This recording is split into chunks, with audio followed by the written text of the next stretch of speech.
just I found it was so important to be in that place of stillness so I could think and respond with wisdom. I can pray when I'm still. It was, it was just a whole new discovery for me when I learned how to do that. Okay. All right. Yeah. So I just hit the record button, so forgive me. This is Charita Cadenhead with Renew, Refresh, and Such Life, talking with Donna T. Brown, a.k.a. Ms. Mattie J. Witherspoon, Minister Donna T. Brown, marriage mediator Donna T. Brown, and author Donna T. Brown. Yes. She's been telling us what the word stillness means to her. Stillness is a word that she selected to talk about in the one-word book. But so, and I'm a lot like you. I'm like really wired. You know what I'm saying? I get something in my head, I want to just jump and do it. And we all make this commitment to do things different and to do things, to do things differently. But let's say we've decided that we're gonna, take advantage of this stillness in our lives, and we really want to do it, but we still off the chain. Do we just come back to that, don't we? Or do you not? Yes. I mean, once you're grounded, and once you decided that, is that where you've been ever since? Is it like falling off the wagon, or you've been really, really consistent? For the most part, I've been there. I've been still. Of course, every now and then I do fall off the wagon. And I'm so thankful for a husband who keeps me grounded, for a husband, a life partner who knows his wife. Mm-hmm. For a husband who, when he sees me getting out of order, he pulls me back in. And because I respect his wisdom and because I respect his knowing of me, I get back where I'm supposed to be. So I'm so thankful for him in my life doing that for me, because I know Donna. I know what I do. Oh God. Yeah. And it is so important. I feel another person coming out. Okay, slow down. Yes, he is my person. Jimmy, he holds me accountable to so many different things. I mean, and what better partner you can have as an accountability partner than your life partner, your spouse. That's true. That's true. But Donna, so everybody doesn't have that. Okay, not even if it's, let's say, because you have a husband, but there are other people that can play roles like that, whether it's your parents, whether it's a best friend, whether it's children or whatever. And then there are some, and I'm going to say some of us, who have to solely rely on ourselves to keep ourselves grounded like that. Okay, and so we're gonna get you into a singles ministry too, so you can get us into the marriage ministry. So what do we do when we don't have that kind of accountability? You know what I'm saying? I mean, what would you say to a person? When you don't have that accountability? Yeah. And that's when you have to use scripture, because that God.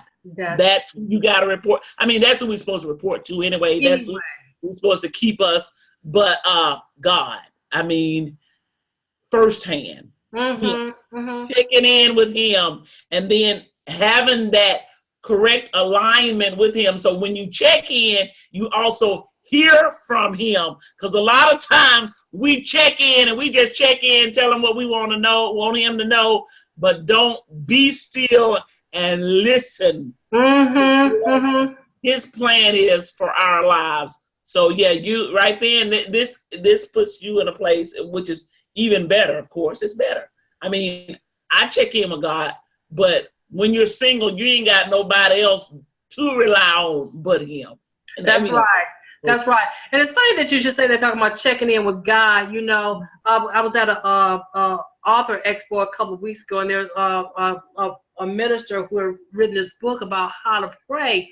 And so he was running it down to me. You know how we pray, we tell God what we want, and what we want from him, and we don't always ask what we can do for God or what he wants from us. But he says really when you pray, okay, you are in essence making a plea, okay? And so is that how you approach prayer? No, I mean, I approach prayer as, that's a conversation, not necessarily a plea, because, what if you had your children, every time they came to you, they was pleading, Yeah. or something. What about them coming to you just for conversation or for thanking you for being a great and wonderful mom, giving you praise for who you are? I just love you, Mama. I don't want nothing. I'm telling you, I don't want nothing. What I want is just to be in your presence because I respect you, Mom. I respect your wisdom. I respect your guidance. So guess what? I don't want nothing, Mom. I just want to thank you.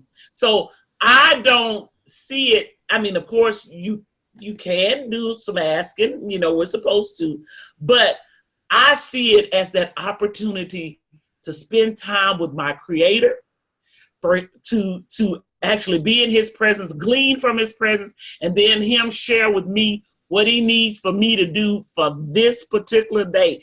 Give me this day my daily bread. Lord, what am I supposed to do today? Who am I supposed to be in front of? What should I say today? Lord, this day I need to know what your will is for Donna on this day. So to me, it's an exchange.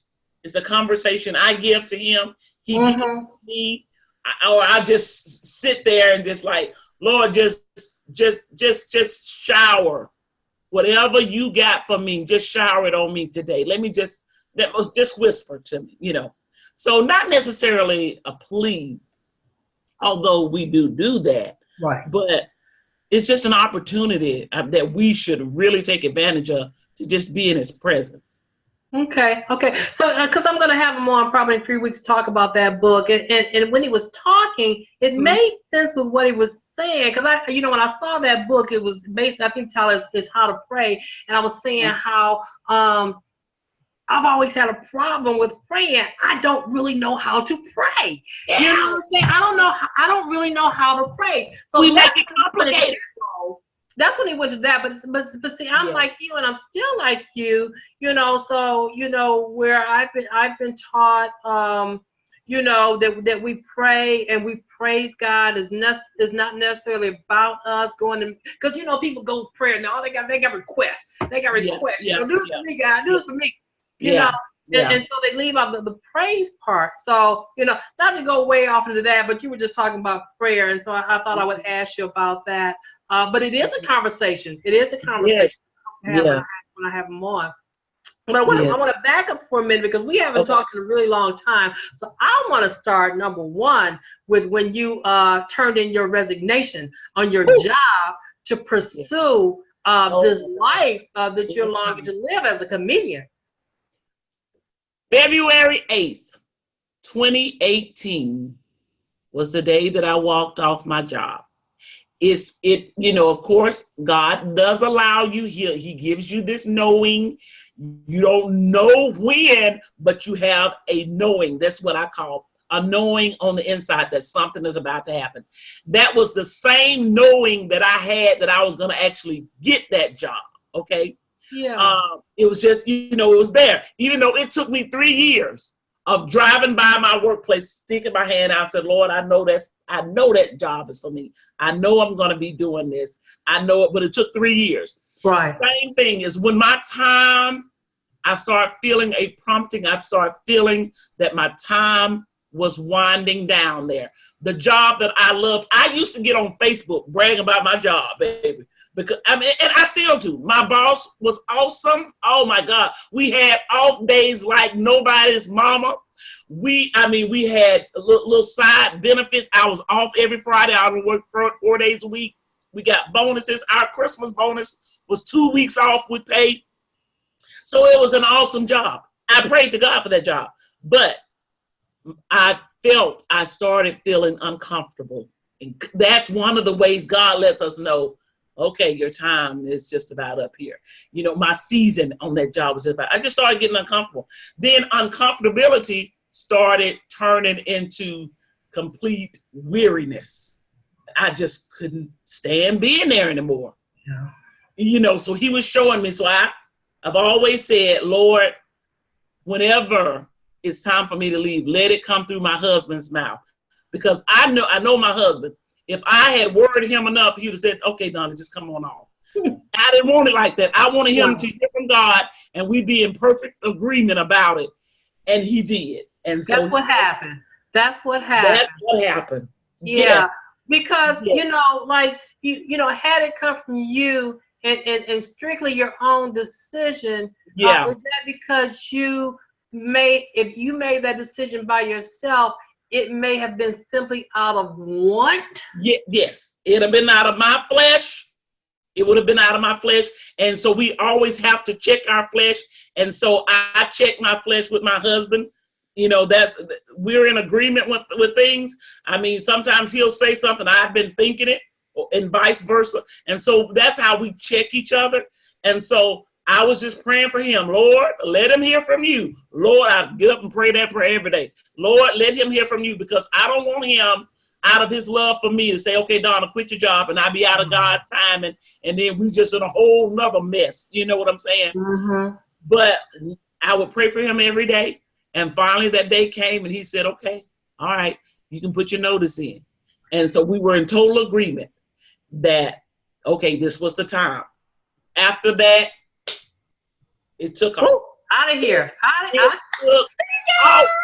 Calls, ministry, I mean, it just took off. Now we are busier now than it was hard to do a 9 to 5 and still try to do ministry. Hold it all together. Yeah. Yeah, I check in. I just check in to a different person. I clock in. I've got another boss now. That's right. That's right. Before you made that decision, and you talk about this feeling of being uncomfortable, and so a person can take that so many different ways. Is that uncomfortable as in anxious, or uncomfortable as I don't want to be here. I'm ready. I got to go. Like which one of those? Okay, it was. I knew that was just a job. To bring in salary. I knew that. It wasn't my purpose. It wasn't my life's purpose. Clearly. So I was beginning to feel uncomfortable because I was doing something, that I know I could do. I could do it, but it wasn't fulfilling.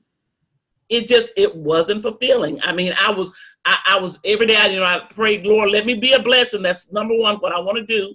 And I felt my purpose was served in that. I do. But that feeling. Even on your job, you mean? Yeah, on my job. Yeah, I still did. I answered to my higher authority, to my boss and everything, but it wasn't fulfilling for me. It really wasn't. I wanted to be doing something that I know I was created to do, which is more fulfilling, and I can reach more people. So that, going back to that question you asked, I started to become, just a little mildly, I wouldn't want to use the word, I don't want to use the word anxious, but it was just uncomfortable. When I came in, it was like, Lord, I ain't supposed to be here. I'm not supposed to be here. And I became disengaged. Okay. And so when that disconnect comes, I didn't want to be doing something and then messing up, because I really didn't want to be there. And so, just everything that people started that who you were smiling with, but now they start becoming annoying, stuff like that. It's like everything is just different. It was just so different. And these were just not all inclusive, but these were some of the things that was allowing me to know, Donna, okay, I had really become miserable, really. Yeah, I understand. I understand that, and that's clearly that's clearly a sign that it's time to go. But you still gotta wait. Sometimes you have to wait, okay, until you know that's what God wants you to do. So after you quit that job, and I can just imagine, because I know how long that I had heard you say, "Ooh, I just wait for the day. I want to do it what my purpose is. I just know it's coming. I just know it's coming." Yes. So when you did that, everything just bust wide open. Wide open. Do you understand? I am literally talking about the day that not that I walked off, the day that I turned in my resignation. Mm-hmm. The day that I turned in my resignation, we started getting phone calls. Jim is Miss Mattie J's manager. And he was telling me, girl, I got 2 phone calls today. You know, I mean, I was like, you're kidding me. No, you lying. No, for real. You know, I mean, and then after that, it was just, you know, phone call after phone call. And not only with Mattie J, but with our couples ministry, we mentor, we see couples, you know, and so that was increasing. So before I even got off my job, I mean, literally before I could go home, you know, to enjoy, I said, I'm gonna just do a week of just us. We just do us. Right. That didn't happen. We got busy. So that was just another confirming way of God letting me know that we did the right thing. That we did the right thing. There was no fretting that missed income, you know, that salary, nothing. God, nothing missing, nothing broken. God took care of that. He did. Of course, there was some readjusting, you know, Sure. and you know, we a little readjusted, but still, I'm not working, and I always for years. You are working. You are working. Not in the secular. Yeah. Not in the secular way. Right. I knew it. I said, Lord, I just don't want, I used to say it out of my mouth. Lord, I do not want to work a secular job all my life. I've got more to give than just clocking in from 8 to 5. I've got more in me than that. I know it. I hear you, girl. I hear you, sister girl. I hear you. Well, I'd have got hot thinking about that. So you know we do this children's business fair. And so yesterday we had a meet and greet, you know, and I was just thinking about how well it went yesterday and about the message that we, we're telling these children that, you know, I was so glad that their parents, you know, are sewing into them so that when they get older, this will be one of the things that they will appreciate their parents did for them. And I woke up this morning, I was thinking about all the actions, response, and I was thinking about, you know, going to work every day for a traditional job and how, you know, certainly by the time they get older, you know, there already is no job security, okay? But it'll really be advanced. Right. But I woke up this morning thinking about Lou Rawls, okay? I don't want no go for working 50 years from 9 to 5. And I used to always think about, I buy my own gold watch, you know what I'm saying? Yeah, so, you know, when you get to a point where you're unhappy in your job, I mean, golly, and I know what that's like, you know, and you know, we have to plan to move forward in one way or the other. And for me, I'm so close to retirement. This is just where I'm going to be. But then there's life after, you know, because you still have to have your job. But look, so let's talk about you know, everything that you do. Do you consider it all a ministry, and all under one ministry? Yes, Brown Ministries Incorporated, and we are 501c3 regulated. So everything that we do falls under that umbrella. Mattie J falls under that umbrella. Our couples mentoring, that falls. Our women's ministry, I have Sisters SOS that I do, which is Friday. I'm going to plug that in September 14th. If you guys can come out 6:30 at the Restyle Event Center, that'll be Friday. That falls under Brown Ministries.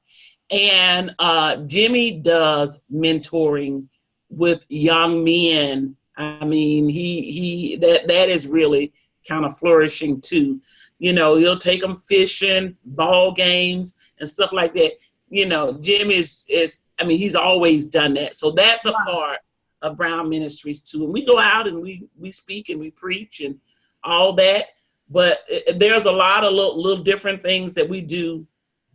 Just wanting to be a help. That's been both of our hearts forever. Yeah. So let's talk about that for a minute. Just for a minute about Jimmy and that mentoring young men. Are these young men that are you know, family members or children of friends, or how does Jimmy get connected with these young men that he's mentoring? A lot of them are. Some of them are people from church. You know, some mothers who are single parents, who know that their son needs a man in their life. Very recently, a lawyer contacted Jimmy. One of her cases. She was just like, I know this is going to be good for this young man. So could you please meet up with him and his mom? And so we got contacts from lawyers. A lot of we've done family members too as well. We have done family members, but most of the time it's just people who see, you know, when you're out there doing stuff, when you're out there moving and shaking, people look and they like, okay, like moms or whatever, like, okay, I need this man in my son's life. Or you know, and Jimmy used to be a coach too. I mean, he coached my boys and stuff, and my daughter. So when they see that aspect of it, they pull him in on that. So it's not all the time just him preaching to the boys like you need to leave, you know, right, lead a better life, whatever. He does recreational stuff with them, and then kind of relationships. About relationships, building relationships. Yes. Yeah. And one of the reasons that I hone in on that because and my next week's class is activist T. Marie King. Okay. And this is some of what we're going to be talking about. But we start talking about Jimmy and mentoring in today's climate, where so many young men are you know straying away from you know really their real path in life, getting into trouble, not having a strong man in their presence. And so one of the things, and she and I are going to talk about the same thing too, because when we hear about stuff that happens in the streets, okay, for example, the young man who was shot, you know, in his bedroom a week or two ago, you know, and so everybody's on social media saying, you know, well, where are all these programs? You know, where are you when you need them and all this? And I'm not, you know, I know that there's always a need for more program, but you know, right off the top, I can name 4, 5, or 6, you know, and so right. I'm saying this because when this stuff happens, people act like nobody's doing anything. So I got Jimmy. I know Joe Lockett has a mentoring camp. I know Richard Kate has the Man Project. You know, so I know a number of things that are going on. So, you know, in one way, I really hate to see you know, people talking about, you know, well, why isn't anybody doing anything? Well, people are.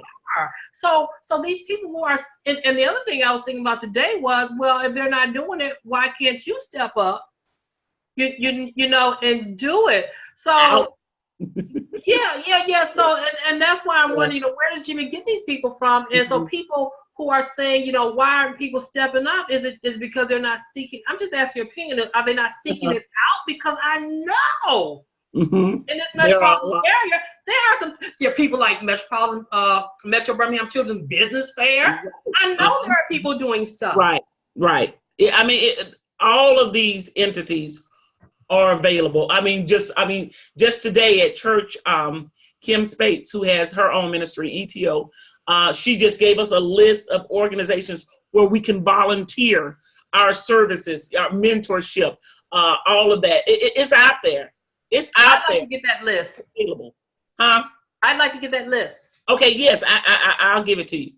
It's available, but the thing is taking action before you get to the point where, oh gosh, I can't do anything with them. I don't know what to do. I'm scared to go in my own house now. I gotta hide my money.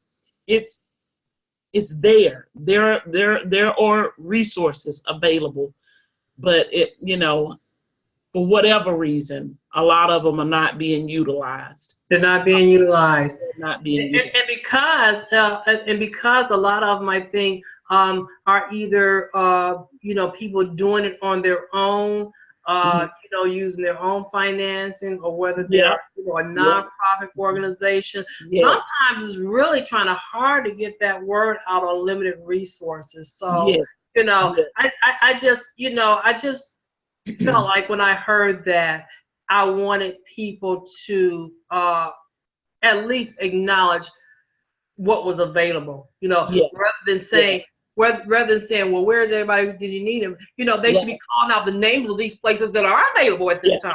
Absolutely. Yeah. So I don't know if I knew that about Jimmy, but I'm glad that I know that now. Your marriage counseling, because you all have been doing that. Like, I'm not gonna date you or anything like that, but how long? I'm gonna let you tell it. Oh gosh, I mean, you know, we were doing it unofficially. You know how you do stuff and you don't know you're doing it? You know what I'm saying? We were mentoring, I mean, since probably the first year we got married, which was 1990. Just, you know, doing it, not realizing that this was your call in life, but people come to you because, like I said, going back to people watch you and they sit back and they observe. And that's a great thing, because if you're leading a sincere life before God, you're going to lead a sincere life before man. And so people sit back and watch, and then God will put you on their heart, and they'll just come. And that's how we was like in the living room of our house. And I mean, the couple was like, can we come over? We just want to ask a few questions. You know, it start off like that. When you find people just coming to you, being drawn to you, is because they see something in you different and they want a part of it. And that's, I guess, with our marriage, you know, Jim and I'm very, very transparent about our marriage and stuff we went through. You know, and they see that, and they see people being genuine, being honest about what they've gone through. Then people they want to come and they want to glean. Well, what did you do? You know, what did you do? What did you do when you thought Jimmy was gonna die? What did you do? You know, they ask all the hard questions, and I give them the hard answers. Right. I mean, the truth, the hard truth. You know, so people are looking for sincereness. They've seen enough of people being religious and churchy and fake. They've seen enough of that. Folks want to know what's the real deal, for real, you know. And so that's how it all started, just people observing and coming to us. And then when we actually answered the call on our lives, then we really started studying and preparing so we could really do it officially, mentor couples, you know. Right. Yeah. What keeps, I can imagine, you know, and just what you're talking about now, what draws people to you, but people who could use counseling, what is it that keeps them from seeking it? They don't. Ooh, it's taboo, especially in our culture, that what keeps them from seeking it is they don't want nobody in their business. They don't want folks to think that they need help. You know, it's huge. It's very prominent in our culture not to reach out. They try to handle it on their own without bringing this third party in to say, hey, maybe you need to look at this in a different light. And it's always good to pull somebody, especially, number one, somebody you can trust, just to pull with an unbiased opinion. And, you know, I have nothing invested in here. Right here in y'all, if you succeed, you succeed. If you don't, you don't, you know. But let me just show you maybe a better way, because we've been through this. We've had the experience. And I've always believed that everything that I've ever gone through, I've gone through on an individual basis, and me and Jimmy together, everything, we take it to give to others. It happened for an awesome reason, and that was to learn from it and share it with others. How you got over, how you survived. How you survive. Yeah, how you survive. But yeah, people, and a lot of times we're finding it's men that no. Yeah, it's hard for the wives to get those men. That's like asking for directions. Yes, it really, it can be compared to that. It's like, I don't want you telling me anything. I don't want you to know, who are you? So, and then our marriages suffer because we don't reach out and get the help that we need. Reach out and get the help that you need. Also, you know, people, you know, and I think maybe sometimes people don't want to hear the truth. You know, sometimes they don't want to hear the right answer. You know, so everybody who's married in a relationship, everybody who's in a relationship, and everybody that's married is not necessarily meant to be together. Yeah. You know, and maybe that's the truth they don't want to face. Absolutely. I mean, absolutely. One of the, like when we do our premarital counseling, the very first question, especially when they say they know God, the first question that we ask is, Did you get God's permission? I just want to know that. On an individual basis, did you ask God, did God tell you that it's okay to be with this individual? And then some of them are like, oh, I didn't think about that. And I'm serious. You do not want to hook up with somebody that God has not called you to, because you're going to be miserable. You will. Being unequally yoked in every scope of the imagination is just not good. Mm-hmm. It's just not good. And even though Genesis 2:18 says, and God said, it is not good for man to be alone, but God said he was making Adam a helper that was comparable to him.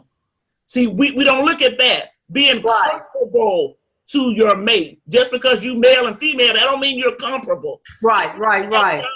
Ask God, because you ain't got sense enough of your own to say, okay, God, is this person really for me? Am I supposed to spend the rest of my life? What are we going to do together? What is our life mission together? Because there's more to marriage than just the companionship and the love making and all of that. You got to purpose together. Right. Yeah. So when you all asked that question, which obviously they hadn't considered in some cases. Yeah. What does that turn out to be? Is this do we find a way to make that work? Are they saying, should we part ways? Do they part ways? Or they come to the realization that, you know what? You're really not the right person for me. So, or all of the above. Uh-huh. Let me tell you, in our findings, because a lot of times when they come to us, they're already in the preparation for the marriage, okay? They've not thought about, like we in fact encourage, if you're dating, get some mentoring in your life. Don't come to us 6 months before the wedding or whatever, because most of the time you had already prepared and you'd invested money in it, you invested time. So it's hard. It's very hard. It's rare. It has happened, but it's very rare that they're going to say, well, you know what? I need to think about this a little bit longer. Unless they're just in a relationship that is just so destructive that, that they discover, okay, and I don't need to be in this anyway. But for the most part, Charita, for the most part, they'll listen, but because they've done the investment on the financial end and then just invested their souls to that person, for the most part, they go ahead and get married. They do. For all the wrong reasons, of course. Yeah, for all the wrong reasons. Now, we did have one. Oh, my God, that it was that one couple that the lady, after we talked and everything, we did a lot of soul searching and kind of got them really thinking about it. She said, oh, no, I don't think so. I'm going to wait. And it turned out to be a very wise decision. Smart move. I can imagine. I can imagine, and I really would wish that more people could be that bold to do that. I can't do it. Yeah. Once you're in it, you don't have to stay in it. But when you go, knowing that you shouldn't be going in it, knowing some money, knowing that this don't feel right, and and God is gonna let you know, but you gotta ask him. You gotta bring him in first. If you don't bring him in, then he's like, okay, well, you wanna, do this on your own. I'm the author of, I'm the I'm the author and the finisher. I'm the author and the finisher. But he ain't gonna finish nothing he ain't author. That's right. That's correct. That's correct. That this kind of reminds me. The viral video about the girl that went on a rant because her friends wouldn't help pay for her wedding. You know about that? Oh my God. Okay, I missed that one. Yeah. So this girl, she was engaged to this guy, and she wanted this big, fabulous wedding, and her and her boyfriend or her fiance, they had saved their money. They had saved $15,000 and all that, but she wanted this grand scale Kardashian kind of wedding. And so she started telling her friends, well, if you want to be invited to the wedding, then you need to donate, contribute $1,500, because they were trying to have this $60,000 wedding. So in the end, neither her family nor her friends would, they didn't want to pay to be invited to the wedding. She just went psycho. Oh, you know what I'm saying? And the fiance, of course, he left. He's like, she wasn't dingbat. I'm not going there. But it was very fortunate for them that it didn't work out because, she went back crazy, and he probably was too. Yeah, absolutely. Yeah, but when things are just not right, they're just not right. And you really know, a person knows deep down inside when something's not right. You have to know, right? Absolutely. Absolutely. If especially if you have a relationship with God, especially because he's going to let you know, he's not going to have you ignorant. If you've inquired, if you've asked, Lord, show me, is this supposed, because this is an investment here. I'm not marrying just to say, okay, if it don't work out, we'll be done. No, this is somebody you're supposed to aspire to spend the remaining of your life with. Right. And so you got to go in it. You got to go in it using wisdom. Got to. Well, let me ask you this. Does Miss Mattie J do any kind of counseling? Yeah, but I don't know if you want to. You may not hear it. Yeah. No weapons. She can shoot straight from the hip. She can, but she gonna put a little stank in it too, But hey, sometimes stank is what people understand. Okay, that's what they really understand, and that's where they need people. Some people need you to go there. In order to do that. Yeah. So let's talk about Miss Mattie J because some days I know. Some days I just grateful. And if you lay off of Miss Mattie J a couple of days, then it's kind of like Netflixing. You know what I'm saying? You got to decide, got to get your popcorn. See, I'm in it for the day. I'm in it for the next minutes or whatever. Tell me where Miss Mattie J is going. What Miss Mattie J is doing, and where is she going? Miss Mattie J is doing the most, of course, always. She loves her public, though, really and truly. She loves her public, and she oftentimes bring her public in to help her make decisions on everything. Miss Mattie J started out just, on the kitchen committee, serving there, and she started getting a growing audience, a bunch of followers who would tell her, and this is a sidebar.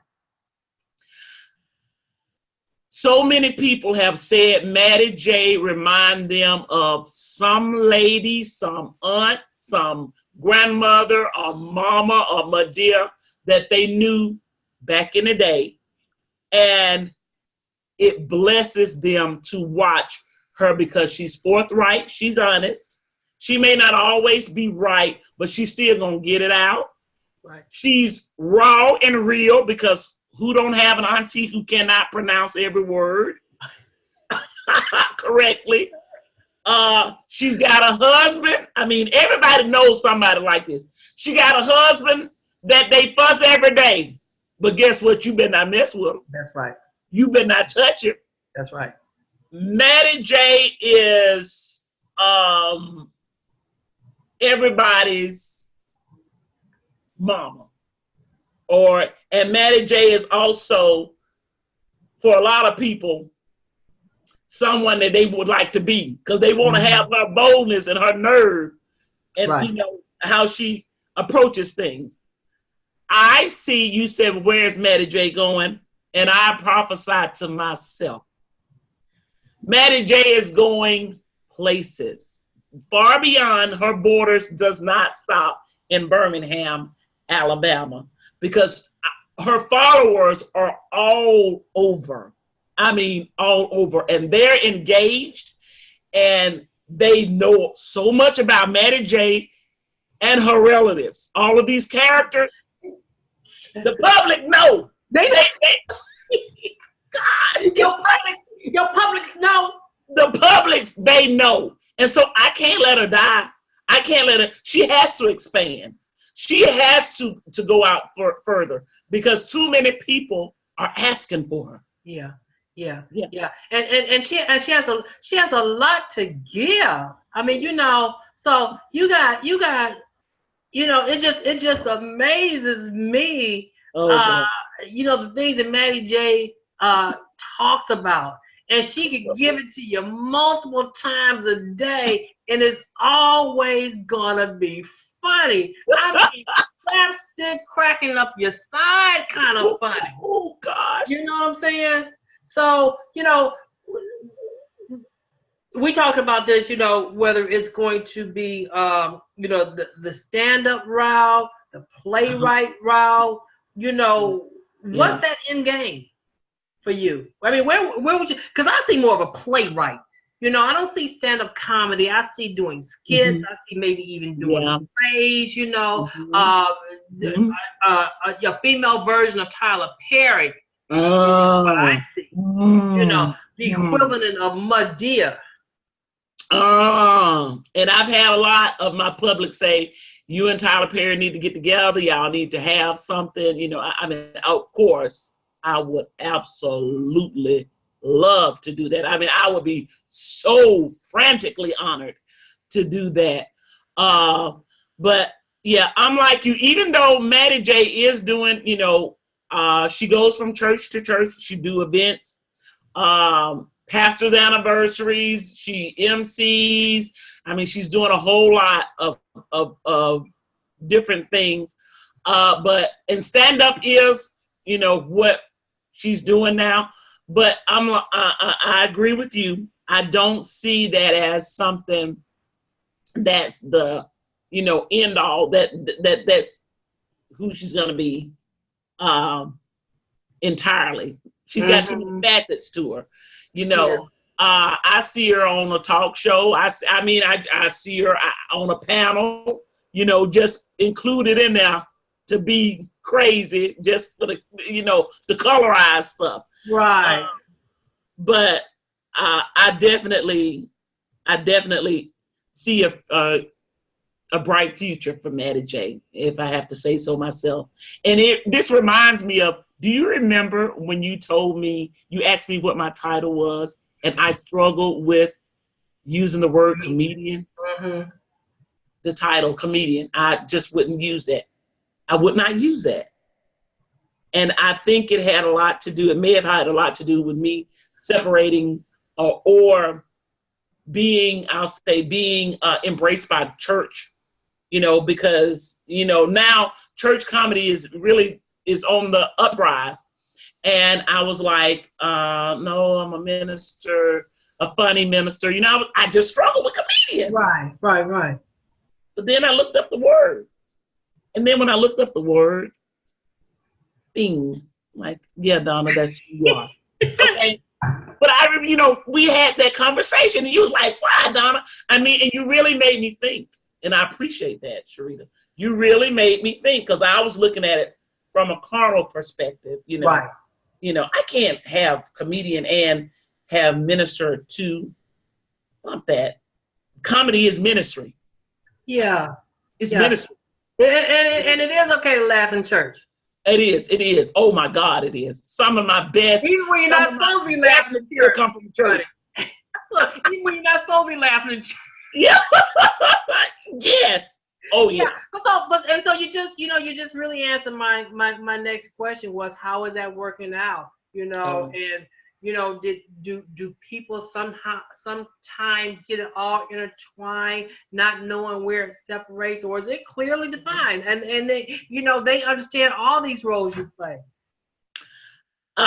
So far, people, for the most part, it has been embraced broadly by the church, because they realize, people are now being more relaxed in church. Church was a place of stuffiness where you couldn't, really and truly, a lot of people were shunned laughing, actually, and now people are lightening up and they're embracing laughter more. I mean, it's scriptural. I mean, the Bible says it's like good medicine.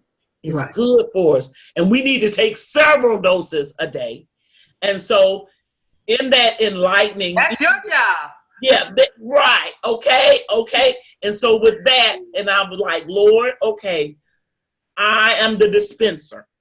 I'm going to do it. So I get up in the morning and I slap that wig on when this craziness comes, because all of it, God gives me this stuff. I mean, I'll be sitting, I'll keep a wig in the car.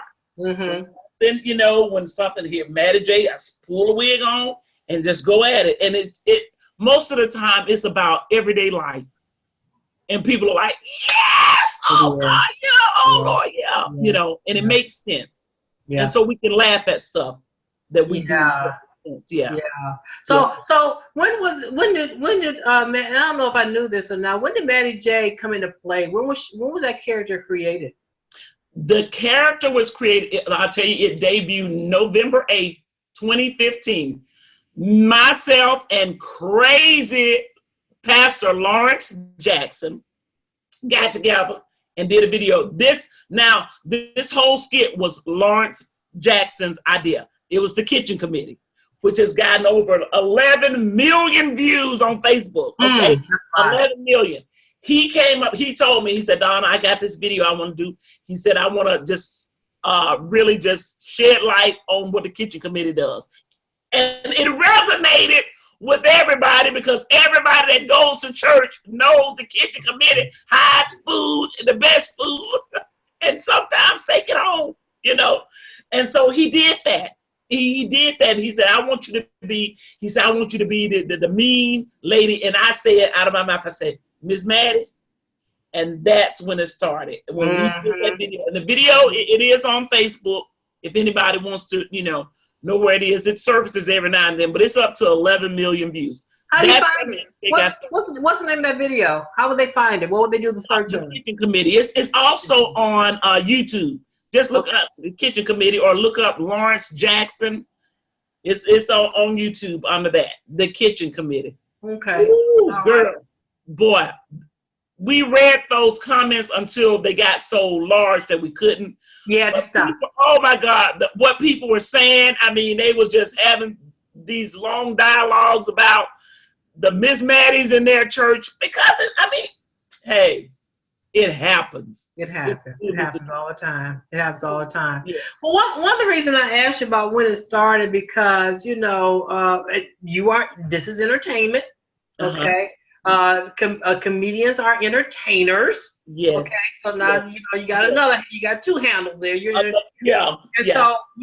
And so people talk about overnight successes, but when we look locally, like Ricky Smiley, who's a household name now, certainly he was not an overnight success. Right. Right. Is it Roy Woods? Roy Woods. His career didn't take off to where it is like that. Right. An overnight success. So, already you're 3 years in. It might be, Lord holds. I hope it happens real soon. Next week, next month, next year. But it can be another 3 years. But in this industry, that's sometimes just how long it takes. And so you're in it for the long haul, right? Yes, I am, because it's who I am. I mean, it is whether Of course, I'm praying and asking God to enlarge my territory. I am in that arena. I want to meet more people. I want to bless more people, because I'm telling you, Charita, even though this is, of course, a source of my income, I'm telling you, it is so rewarding, because every now and then I will sit, late at night and just go through the comments. And when I read what these people are saying, of course they're talking, oh, she's so funny, she's funny. But no, people are saying stuff like, she starts my day. When I look at Mattie J, I could be sick or not feeling well or in a bad mood. But when I look at Mattie J, things change. She's my little private escape, even if it's just for a little while. And even then when that ends, I'll go back and pull up another video and she helps me. So when I see that is God allowing me to know that this thing is medicinal, it's therapeutic. People are being helped, and I sit back and I just praise God. And it's emotional for me, because me just being who I've been all my life, and that's a clown, to actually discover that it's healing too. Girl, please. It's a blessing, Charita. I'm telling you. It's a blessing. It's a blessing for you, and it's a blessing to us who Yes. are on the receiving end of that comedy. And I got to tell you, I got a cousin. If he doesn't hurry up and meet you, okay, he gonna that Miss Mattie is a mess, honey. I can't take it. She just a mess, honey, just a mess.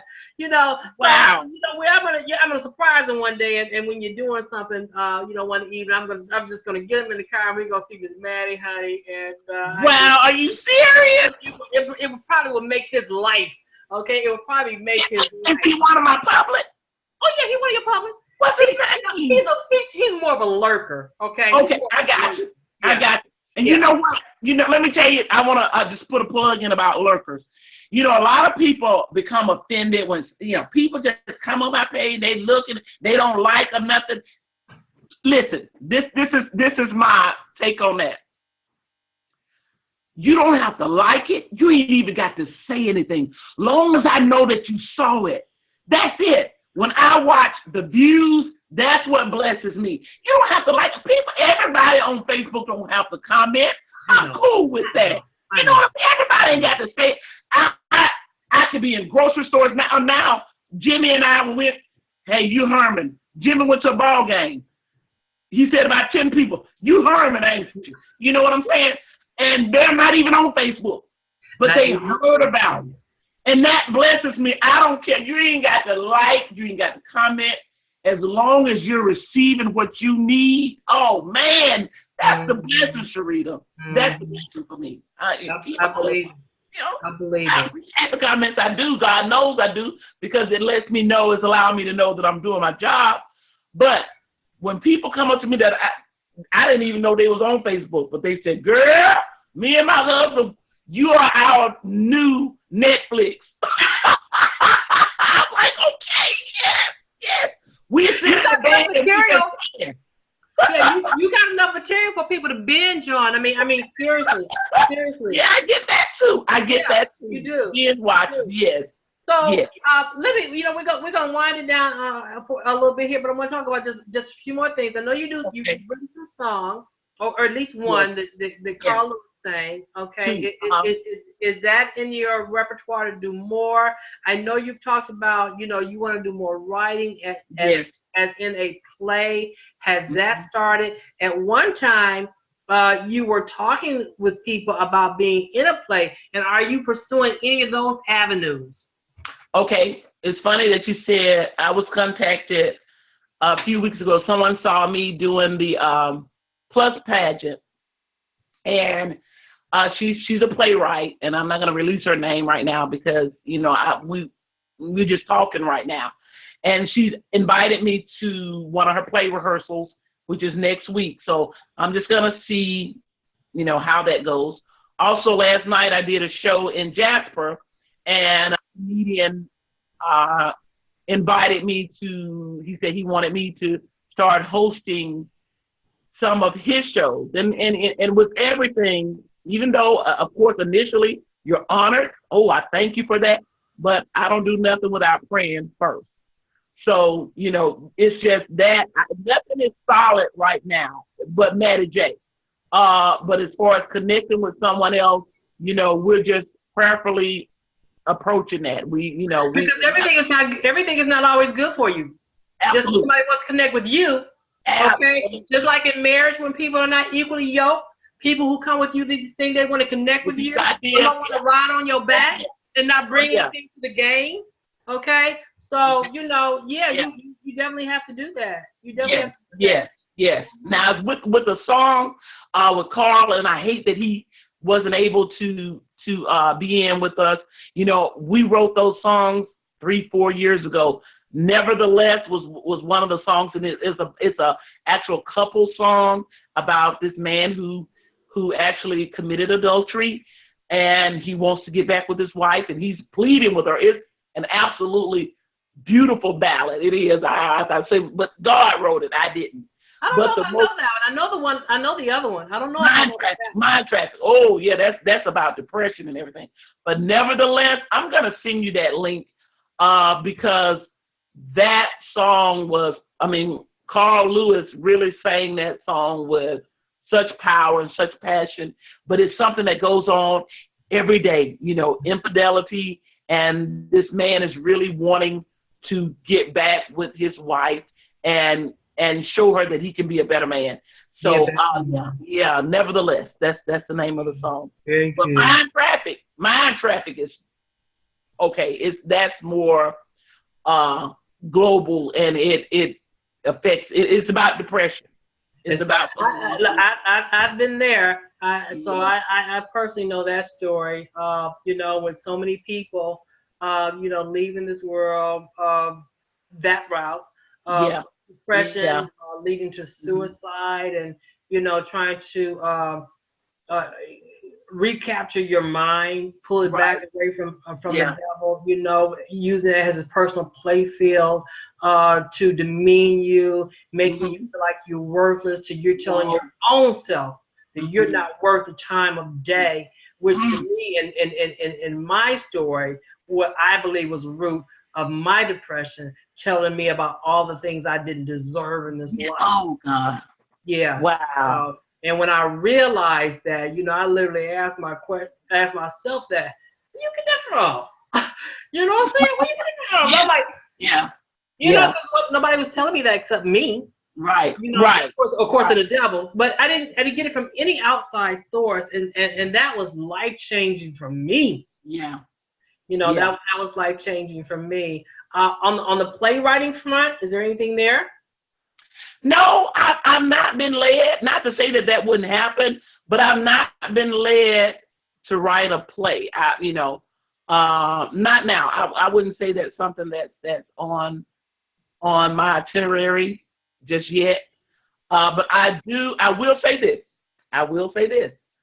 I am definitely going to do a night out with Mattie J very soon. I'm going to do, you know, I've been doing, you know, like being on other people's platforms, but now it's time. It is time for me to have my own show in Birmingham. And I'm looking right now for venues.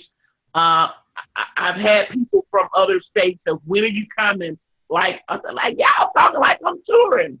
Not okay, and I'm like, okay, I need to be looking at it like I'm touring. Yeah, why not? Why not? Because we talked about, you know, this past February, what you might do next February. Yeah, sure. Yeah. Okay. Yeah. You know, February be here for a minute. I mean, and why not? You're the perfect person to do it.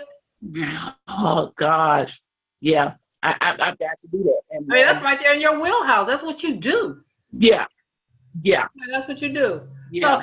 So we're going to be looking forward to that. And winding down, tell us about this SOS event that's coming up. When, what time, where, how people can come and see you. Sisters Saving Our Sanity is real life. It's real talk with real sisters about real life issues. And that's going to be next Friday at the Restyle Event Center. And that's 2071 Veterans Memorial Drive in Adamsville. It's off Highway 78. You cannot miss it. It's going to be September 14th at 6:30. No admission, door prizes, but it's going to be ministry. And it's going to actually, Sisters Saving Our Sanity is just, you know, this group of women just talking and discussing and having dialogue about things that we go through, just being real about things we go through. Being real. And this particular session, I'm going to be talking about my recent diagnosis with vitiligo and what it took me through, what the struggles I actually went through when I started noticing my skin pigmentation loss. When I started like, okay, what's going on? So I'm going to be talking about that and how it tried to distract me from my call and purpose. From your calling. Yeah. I wish you could get one of those dolls I sent you and have it there when you talk about that. I thought that was a beautiful thing that people, someone created that doll with vitiligo. Oh, yeah. Wasn't that beautiful? Wasn't that beautiful? That was Absolutely awesome. Yeah, that was absolutely awesome. Yes. Mattie J, if they want you to come and be a guest, put on a show or whatever, how do they contact? What's the best way to get you there? Yes, you can actually contact Jimmy is my manager.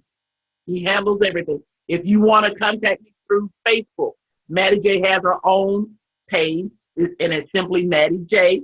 Or my busiest page is actually my personal page, which is Donna, the letter N, and then Jimmy. You can inbox me there. But if all else fails, you can call Jimmy's ministry line. It's 568-205-568-2861. And give us a call. And I mean, hey, the bookings are going. I will say that. I'm booked all up until, April of 2019 for now. But yeah, just call us. We'll squeeze in. We'll do it. You get it in. And they can call that same number for marriage counseling as well as that's our ministry line. That is our ministry line. All right. Very, very, very good. Well, thank you, Miss Donna T. Brown. Donna Glad to have you always. Any final words before we check out of here for the day? I'm sorry, say it again now. Any final words before we check out for the day? Yeah, the final word is laugh. Enjoy your life. Things might be hard. Everybody is going through something. Some more difficult than others. But find time to enjoy your life. I don't care if you sit on the porch and just smell a flower or look up at the sun rays or watch the sun coming up or going down. Enjoy every moment. And especially include laughter in it. That's right. That's my party word. That's a good word right there, people. All right. Look, we're out of here. Thanks for joining us. I'm Charita Cadenhead, Renewing Refreshing Such a Life. We've been talking with Donna T. Brown. Tell Jimmy, I thought he was going to be joining us because he's always there. Tell him we'll catch him on the fly. Hey, Jimmy. Hey, Jimmy. Hey, Jimmy.